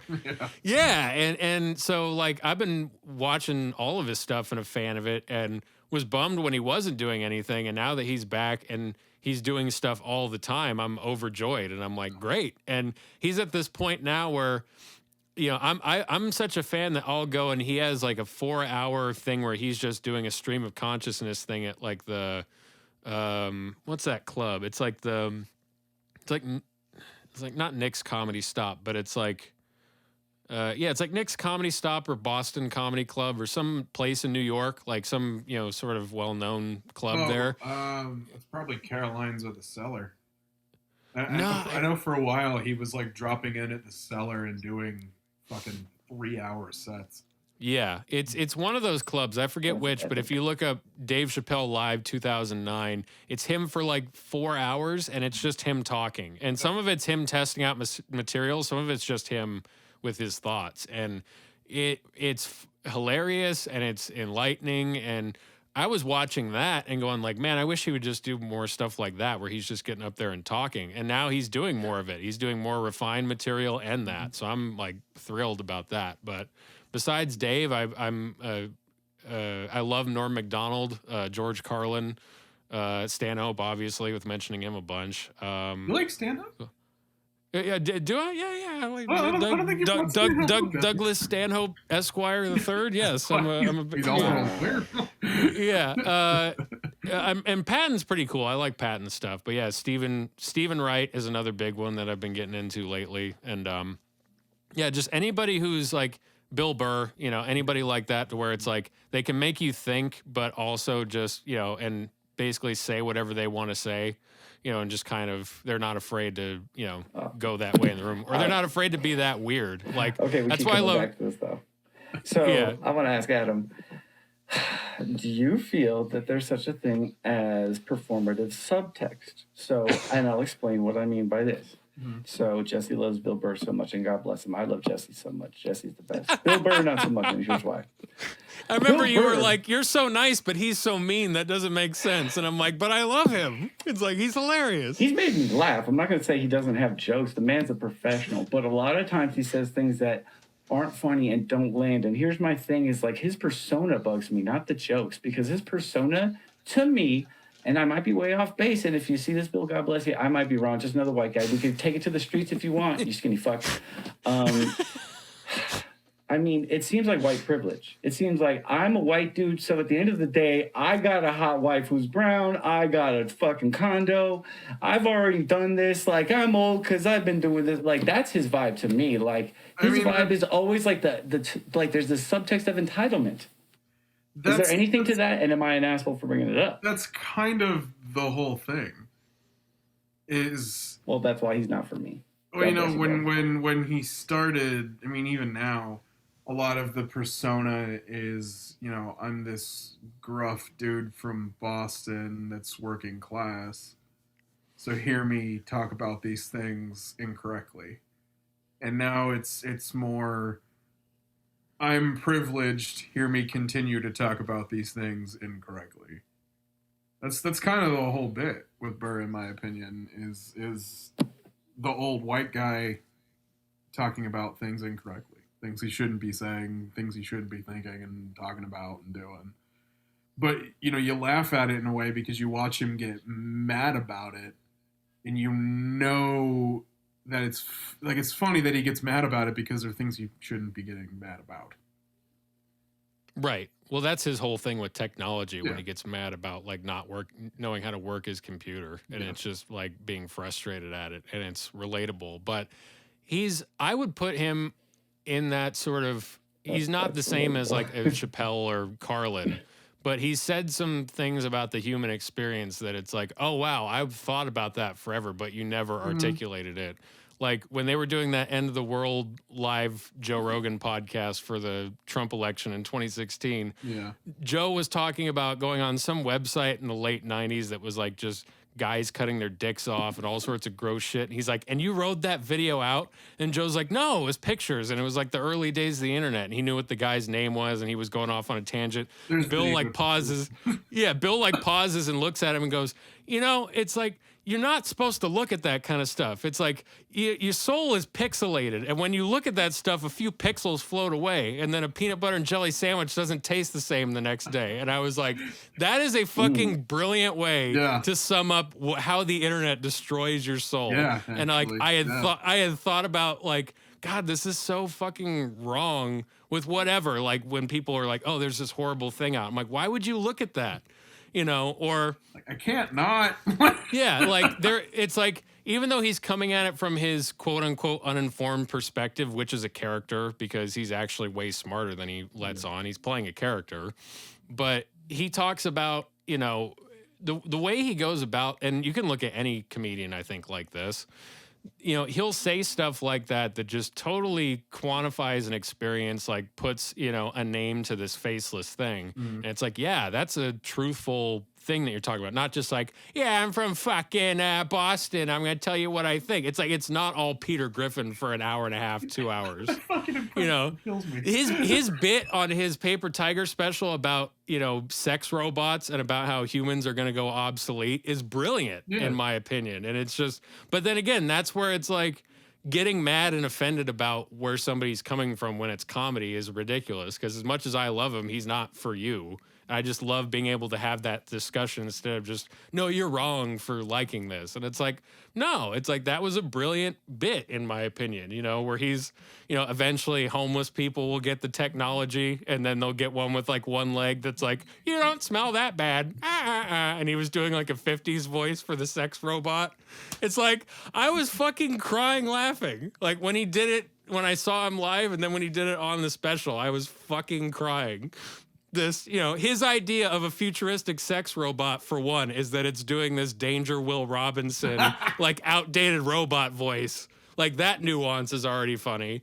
And then the fact that like just his whole premise of that, it's like, you know, but that's me, you know, I enjoy it. You know, that's something different for everybody.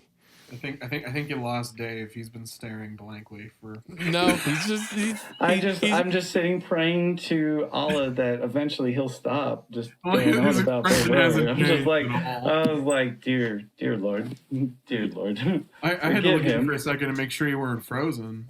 Well, I was cutting my thigh with a razor blade, so I was a little into that. But now the blood's everywhere, and I stopped cutting, so I'm back oh, with you guys. jeez. So, Well, I on mean, it that only note, happens every time he mentions it for 10 minutes at a time. So Throw him back to pretty the soon I'm emo gonna need a material bandage for we're all of on. his blood. yeah.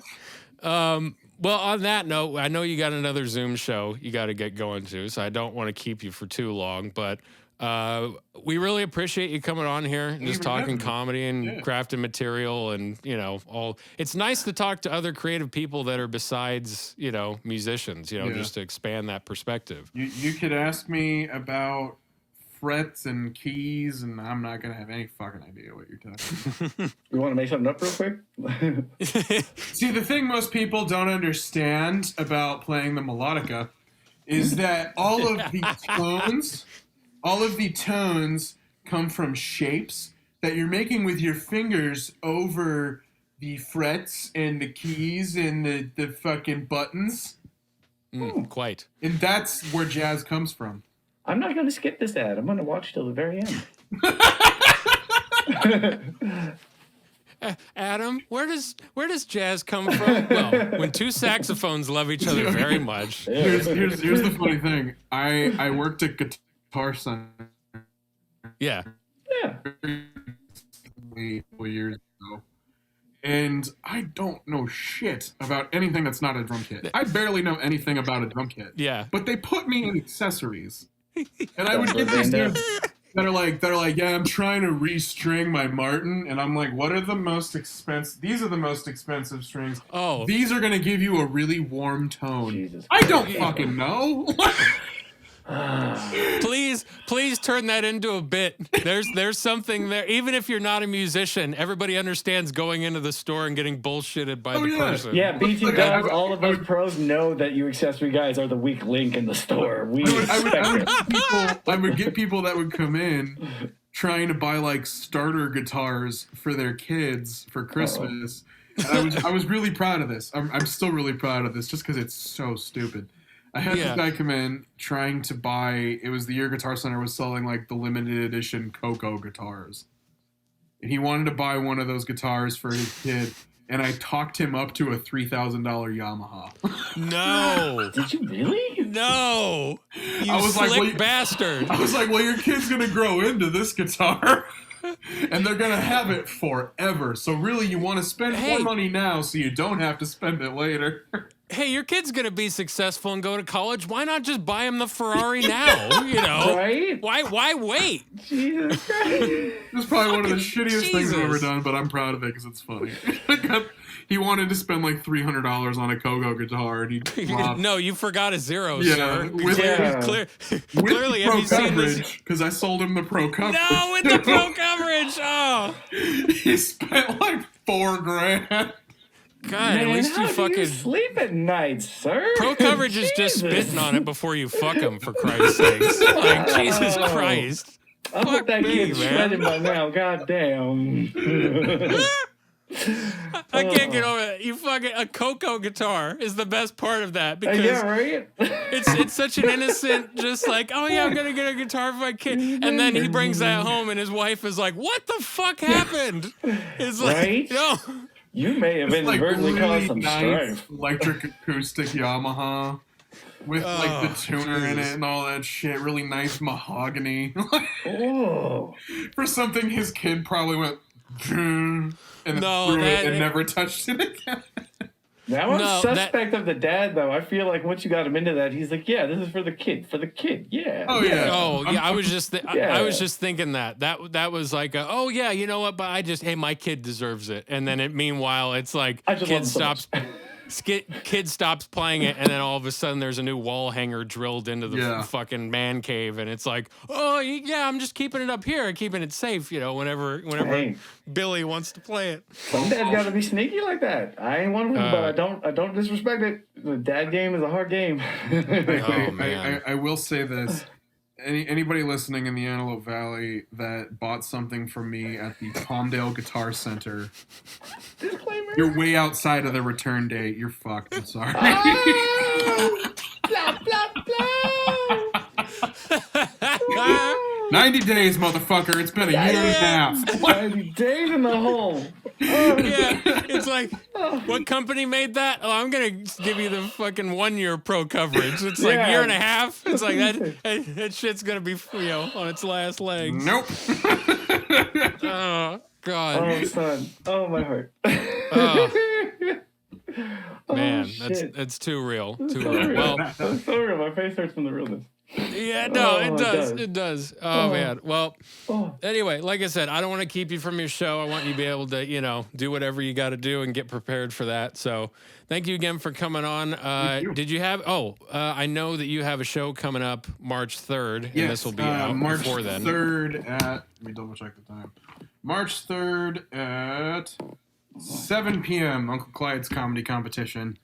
Yes. Tickets at flapperscomedy.com. Yes, if we're you are a going fan down to of Flappers. Yep. If you're a fan of comedy, please support Flappers while they're, doing their virtual shows right now. I just saw Adam on the Writers of Conan and, with other comedians and writers from the Conan O'Brien show on there. And it was very funny and, totally opened my mind to what, would be possible with Zoom comedy and how funny it could be. So definitely check that stuff out if you're a fan. Clyde's, I always stress, just because it's a competition show and the audience votes determines if I win or not. Ah, Hey, yes. Songs of the Council. Let's get on there for Adam. Let's give him a Yes. little piggyback, Vote for me and no one else. Yes. That's right. That's how we do it. I mean, even if he bombs the set, vote for him anyway. It'll be hilarious. If you vote Yes. for me, I will think about accepting your return at Guitar Center. Hey! I don't work there anymore, but I'll see if I can extend Let's see it. what you can do. I know a guy. I can get it taken care of for Oh, you. It's all shit. right. Cool. Thank you so much, Adam. Thank you, guys. This was Thank you, fun. bro. That's super Yeah, awesome. same. Have a good night, guys. You too. Cool. You too.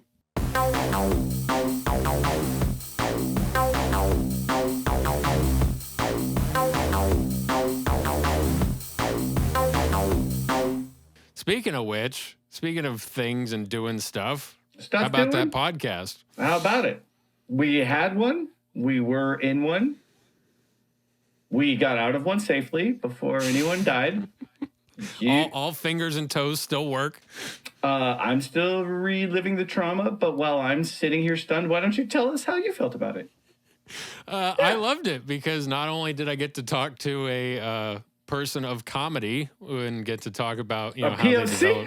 develop. Yeah. Yes, Look at you I doing did. that again. I was gonna say I got to talk to a person of comedy, something that I'm very much not like to think that I am sometimes, but Make me laugh. and it's something that as a kid, that was when you're trying to figure things out. I wanted to be a comedian for a brief period of time and still would. Like I still would love to try it. I just don't know if I'd ever one be able to do it, and then two, like I don't know if I want to actually try to be funny. Like, if I can make somebody laugh in the moment, that's great. But I don't know if I'd ever want to be like, here's my refined, filtered thoughts on this subject. And, I don't know. Well, but that's the beauty of it. It's like, to me, it's really, it resembles acting more in that regard, where it's like you have many different ways with which to approach the technical realm of acting, thankfully. And the thing about that is, though it's technical, it's all psychological. It's all just envisioning, like, either you're using your past as a direct reference, or you are of a person with an emotion that's always riding the surface that you're like, I could just embody this character, I relate to this character. So both are two totally different methods if you think about it, but do they yield great results? Totally. And I think same thing with comedy. I think you can be like me, where it's like, I'm never gonna like, not that I'm a comedian, I'm just trying to say, like, anytime I tell a joke, I'm just like, this feels like everyone should laugh at it. But if they don't, it's mostly because they're not with it. Right. And I don't feel like that's too exclusionary, but I guess it is eventually at some point, right? Not to get meta. Well, and yeah, yeah, I'd love to get meta.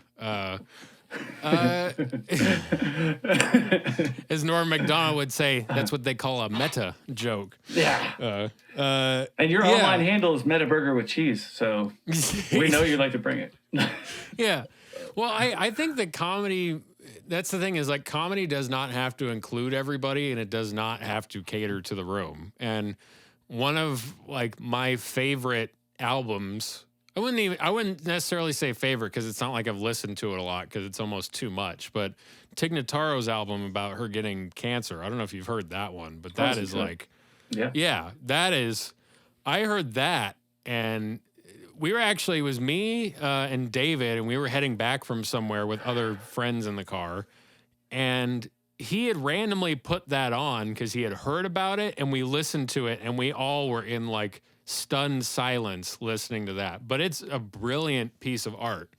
You know, I love it. And there's moments in there that are funny, and it's funny because the audience, as she's describing her experience, is going, oh, and like they're heartbroken, and then they start laughing because of whatever her reaction is. She goes, it's okay. Like, I'm talking about this on stage. Yeah. And obviously, like, that is going to be exclusionary, even with as brilliant as a work as that is. So I listen to something like that and go, yeah, you don't have to, it can be whatever you want it to be. You know, it doesn't have to be, you know, I love Gabriel Iglesias too. And I think that he's brilliant for what he does. He's one of the few mainstream comics that I love. The same thing with Brian Regan. You know, I listen to those two things for two different reasons. I love Maria Bamford too. Because it's she's a treasure. Yeah, you know, her whole approach and just her sensibility, you know, she was the first comedian I went to go see in a comedy club. Nice. You know, I went to the Improv with my buddy Seth, and we loved comedy and always wanted to go, and we both liked Maria Bamford, and we're like, oh, we should, you know, let's go. And, you know, with her, I love her whole approach because she's coming completely from left field, and it's like she's got her own unique voice. And that is automatically going to be exclusionary because there's going to be people that can't relate to it. You know, she does those like normal people voices in her act of like either normal women or like normal. Yeah. And it's like, do you find that funny? And it's just like, and then she goes into her shy, awkward voice. Yeah. Like, do you think that's funny, people? Like, they're automatically like it kind of excluded from her comedy because like she's writing it for the weird, awkward people, which is why I identified with it so much. You know? Yeah. And so, yeah, I don't know if that answers your point, but in just that, you know, I think by nature, some people are not going to appeal to everybody, and that's fine, I guess would be the answer to that question. And embracing that is kind of the key, I would think. Yeah, I think it's whether it's a function of the art form I think inclusion isn't a factor of the artist performing it, just like us as musicians. It's like if people saw my mental state, like if they were able to read a ticker tape of my thoughts while I performed for them, they wouldn't think that I really cared or respected them. But they have to understand this, like for me, in order for me just this person, in order for me to put across what is a credible show on a professional level, it takes a lot out of me emotionally for whatever reason. I'm working on that all the time, but that's still the reality. The other reality is that I'm trying to reduce the signs of that as much as possible. And when the day's really going rough, you know how bad I am at that. But that's, and I think in the same way, it's like, it's my job to show up and be mindful of their need for me to fill the role. So that's how I approach it. It doesn't mean I'm always ready to be having fun and playing music, but I get there by realizing that it's a role. And I think that audiences need to get as woke as everyone's getting about where everyone's coming from and like not, you know, being respectful of everybody. and all of our Right. differences and celebrating them. I think it's just important to realize also that you. I'm talking myself in circles about it again. No, I get it. It's I think there's enough information about, and there's no obligation for this from any sort of audience, but I think that in general, when it comes to performing comedy, music, how something is created and made, there might not be a wealth of material out there. It might not be easily fed to you, or it might not be in the mainstream. You might have to go looking for it. If you don't know how to find it, that might be difficult. But you can kind of get an insight into how creative people are doing what they do. Like how you prepare for a gig, how, everybody has a different mental state going into things. You can basically, in a nutshell, understand more of where the performer is coming from and have a respect for that. But it's a two-way street of like, there needs to be respect coming from the performer too. I really don't like it when people, will shit on an audience because they're not necessarily responsive to what they're doing when the audience hasn't necessarily done anything. It's not, sometimes it's a matter of, it can go both ways. Sometimes the audience is really obnoxious and disruptive and they're not helping the process at all, and they're really a hindrance to everything going on. Other times the performer gets in their own way and the audience is just going like, I'm just here to have a good time. Like, I don't understand, where your whole, I don't need to understand your whole internal struggle at the moment. And I see both sides of that. That's true. That's why you don't vocalize it, because that's when people understand you the most. Like, they can read body language, but I'm like, they could always be fucking wrong. What you reminded me of was when Josh Bennett was on, man, and he was talking about his drummer being like, you know what, we really appreciate you all just sitting down at a rock show, and it's like scolding the audience for like, it's like, whoa, bro. You might not even been able to see from back there on the drum riser. Those people might all be in wheelchairs. Right. Could you imagine the choke that you would feel if you were like, as it dawns on you, you're talking to a bunch of people who couldn't stand up and dance? Could you imagine that, drummer boy? Dude, that's why you don't say nothing. I've been in a similar situation that I don't know if I want to talk about. You're not having to, unless you want to. I might tell you, but I've been in a situation where you go, what the like, and not even me, like I don't call anybody out, but should I? No one here judges you. Okay, so it was a school ensemble performance, and I won't name names of anybody, involved as far as what class it was or, the students that were, complaining about it. But basically, we were performing at a graduation on a football field, and it was the biggest crowd, one of the biggest crowds I've ever played for. And it was like, I don't know, maybe 2,000 people, something like that, because it's just bleachers filled up. So we're sort of on one side of the field, and we have to face one section of bleachers, either the left or the right side of the field. And, and we don't know where the audience is really going to be, And so they started filling up on the other side, and we're like sort of in the middle of the field facing the right side. So we're facing, big scoreboard and bleachers and all that. We're kind of close to them. So we're playing like all rock songs, pop songs, like Social Distortion, like Already Gone, things like that, like stuff that the people either can kind of get into, like whatever songs, rock songs. These are songs. Yeah. They start filling in the empty bleachers with people in front of our section, as this is going on, and they're filling in pretty fast, and everybody's just staring at us in this section, like closest to us, like maybe, 50 feet in front of us, 60 feet, like they're all just staring at us, and they're like looking, and they looks like they're upset, and we don't know. So people in our group are like, what's wrong with them? Like, why are they not getting into it? And it's just like, they must just think we suck or something. And it's like, this, it's like, they're just like, what the fuck? There's all these signs that we don't see that are basically facing the writing on them is facing, away from us, like they're facing towards the bleachers. Somebody looks at what one of the signs says, and the whole section in front of the band were all people that were deaf or hearing impaired.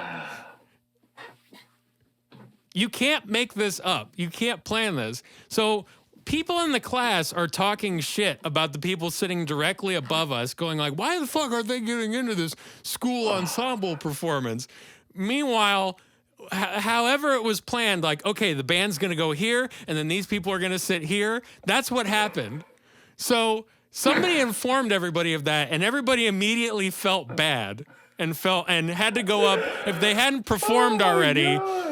If they hadn't performed already, they were going up there and feeling like dog shit and feeling like the worst human being on planet Earth. It doesn't matter if you were participating in it or not. Like, the whole group was in it at that point.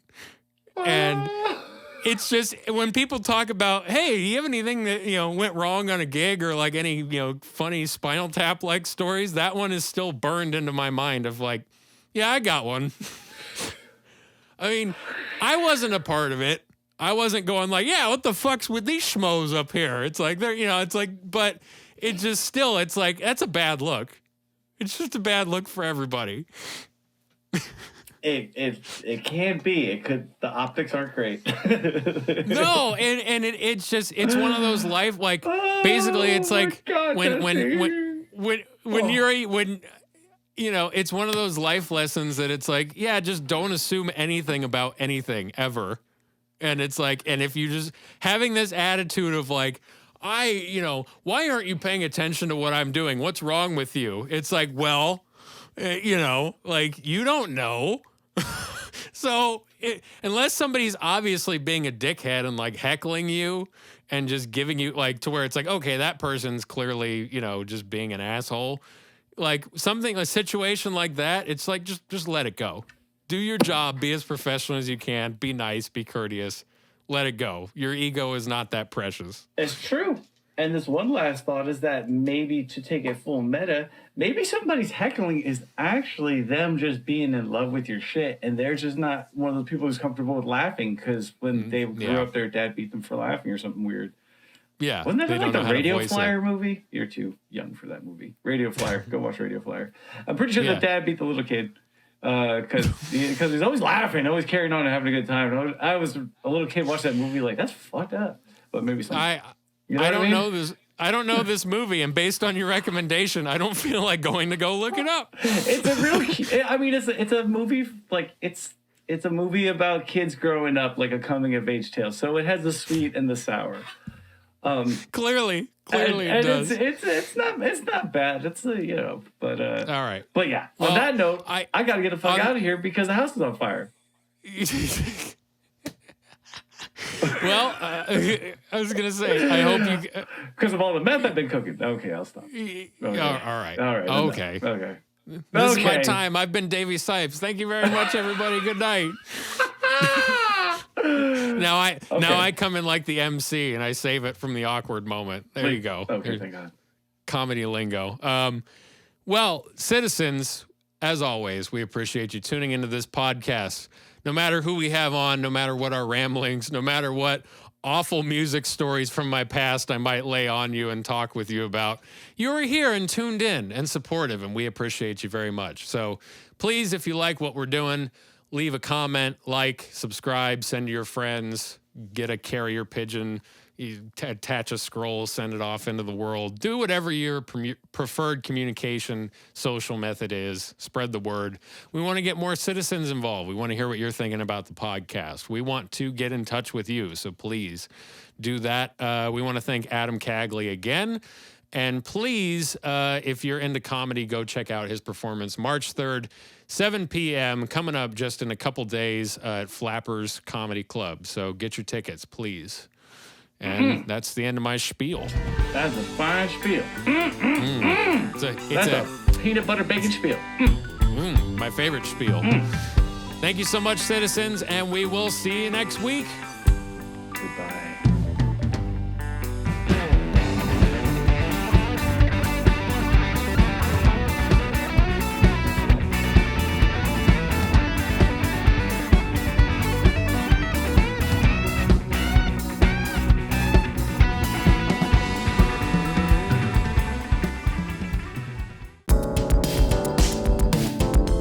Sonic City Council was created by Jesse Davidson and Davey Sipes and engineered by Max Taylor at Desert Sound Studio in Palmdale, California.